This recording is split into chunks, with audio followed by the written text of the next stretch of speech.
So you may be wondering, why do we need to conserve energy? That's because out of all the commercial energy used in the United States, only about 16% of it ends up performing useful tasks. In other words, energy is constantly wasted on a daily basis. We can conserve energy through a strategy called energy conservation, a decrease in energy use based primarily on reducing unnecessary waste energy. And the best way to conserve energy is to improve energy efficiency, the measure of how much work we can get from each unit of energy we use. To most energy analysts, reducing energy waste is the cleanest and cheapest way to provide more energy, reduce pollution, slow global warming, and increase economic and national security, which is why our country has been slowly relying more on renewable energy resources. Many companies save energy and money by using cogeneration, also known as combined heat and power system. In such a system, two useful forms of energy such as steam and electricity are produced from the same fuel source. Another way to save energy in industrial is to replace energy-wasting electric models, which now consumes 1/4 of the electricity produced in the United States. Recycling materials such as steel and other metals is the third way for industrial to save energy. Transportation accounts for 2/3 of U.S. oil consumption and is a major source of country's urban air pollution and inputs of carbon dioxide into the atmosphere. Therefore, there is growing interest in developing more energy-efficient vehicles, such as electric hybrid car. We can apply same method on design building, which is more energy efficient to save energy and money. One of the benefits of developing such kind of new building will be having more jobs. Solar energy is actually extremely useful. It can be used to heat buildings and water through passive and active solar heating systems. A passive solar heating system absorbs and stores heat from the sun directly within a well-insulated structure without the need for pumps or fans to distribute the heat. An active solar heating system absorbs energy from the sun by pumping a heat-absorbing fluid through special collectors, usually mounted on a roof on special racks to face the sun. Solar energy can be converted directly into electrical energy by photovoltaic cells, and we can use that to produce electricity. Solar thermal systems concentrate and transform energy from the sun into high-temperature thermal energy, which can then be used directly or to heat water and produce steam to generate electricity. One type uses a central receiver system. In a very large system, the central receiver is called a power tower. Mirrors called heliostats are controlled to track the sun and focus sunlight to this central heat collection power. In another type of system, sunlight is collected and focused on oil-foiled pipes running through the middle of a large array of curved solar collectors. This concentrated sunlight can generate temperature high enough to produce steam or running turbines and generating electricity. Some advantages to solar cells are they have fairly high net energy yield, work on cloudy days, have quick installation, easily expanded or moved, no CO2 emissions, have low environmental impacts, last 20 to 40 years, and have low land use if they are built on the roof, walls, or windows. Some disadvantages are they need access to the sun, have low efficiency, needs electricity storage system or backup, have environmental costs not included in market price, have high costs and high land use that could disrupt desert areas. Solar energy can be converted directly into electrical energy by photovoltaic cells, commonly called solar cells. Most solar cells are thin wafers of purified silicon with trace amounts of metal that allow them to function as semiconductors to produce electricity. A typical solar cell has a thickness ranging from less than that of a human hair to a sheet of paper. When sunlight strikes these transparent cells, they emit electrons, and many cells wired together in a panel can produce electrical power. The cells can be connected to existing electrical grid systems or to batteries that store the electrical energy until it's needed. Some countries require power companies to pay homeowners and businesses for any excess electrical energy that they produce and feed back into the grid system. Another renewable energy source is wind, which can be captured by wind turbines and converted into electrical energy. And because wind turbines can be as tall as 30 stories high and have blades as long as a large jet plane, they can tap into the stronger, more reliable winds found at higher altitudes.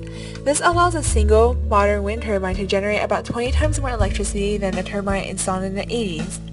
Currently, analysts are increasing the use of offshore wind farms because wind speeds over water are often stronger and steadier than those over land. However, a drawback to this could be the higher installation costs, but this could be solved by building these turbines on a moving platform so coastal residents could take advantage of these wind sites. Some countries, such as Germany and Great Britain, are currently developing their land sites for wind power.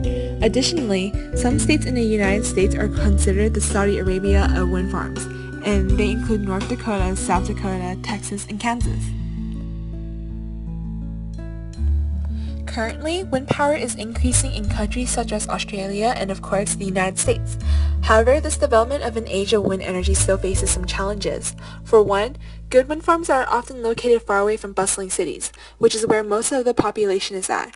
Therefore, city dwellers do not receive as many benefits from wind farms as those who live near these wind turbines. Another challenge is that wind is not always accessible, which means that it is not a reliable source. And finally, wind turbines have been noted to kill many birds and bats, which causes many people to oppose wind farms as being unsightly and noisy, a not in my backyard attitude.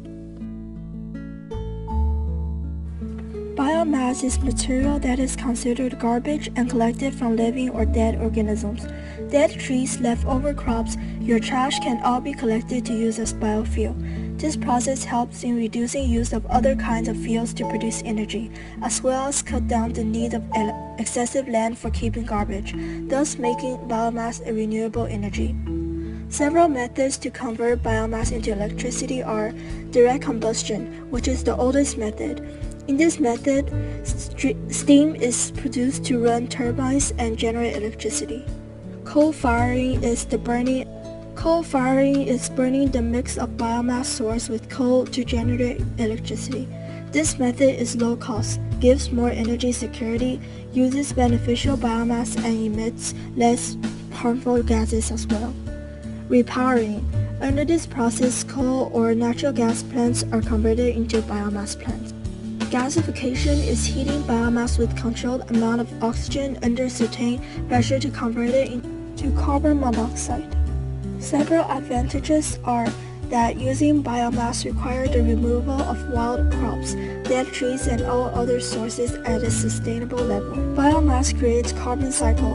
Tree absorbs carbon from environment, and when they decay or fired, they release this absorbed carbon back. The cycle continues over and over again, so a balance maintains between amounts of carbon that this fuel releases. Some disadvantages of biomass is that using biomass for producing electricity is a little expensive as compared to other natural resources. Because of high investment, many biomass projects are still under process. Setting a biomass energy plant needs huge area of land where garbage can be stored for use.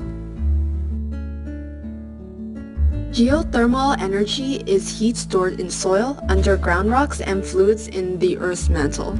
We can tap into the stored energy to heat and cool buildings and to produce electricity. Like Iceland, we have learned to tap into deeper, more concentrated hydrothermal reservoirs of geothermal energy. Wells are drilled into these reservoirs to extract their dry steam, wet steam, provide hot water, grow vegetables in greenhouses, raise fish in aquaculture ponds, and spin turbines to produce electricity. In France, 70 district geothermal heating facilities provide both heat and hot water for about 200,000 residences. Hydrogen is an efficient fuel to use to generate electricity. It is available in large amounts and does not have negative effects like emission of harmful gases or greenhouse effect. Many studies have proved that hydrogen energy is the only alternative fuel that can reduce this world's dependence on oil with reduced greenhouse effect. There are many organic compounds that are rich in hydrogen, mainly hydrocarbons. Under process of reforming, hydrogen can be separated from hydrocarbons that are used to generate electric current. Advantages of hydrogen is that it's pollution-free and using hydrogen is cheaper comparing to other sources. Some disadvantages is that using hydrogen may need a large budget, and the extracting process increases the cost of its energy. and the production, transportation, distribution, and storage of hydrogen is difficult.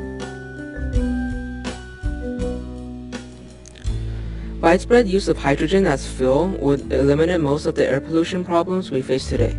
It would also greatly reduce the threats of global warming and climate change, because using it emits no CO2 as long as the hydrogen is not produced within the use of fossil fuels or other carbon-containing compounds. Hydrogen also provides more energy per gram than does any other fuel, making it the ideal aviation fuel. In 2007, engineer Professor Jerry Whittle invented a new way to produce hydrogen on demand by exposing pellets of an aluminum gallium alloy to water, without producing toxic fumes. If this process is perfected and proves economically feasible, hydrogen could be generated as needed inside a tank about the same size as an average gasoline tank, and thus will not have to be transported or stored.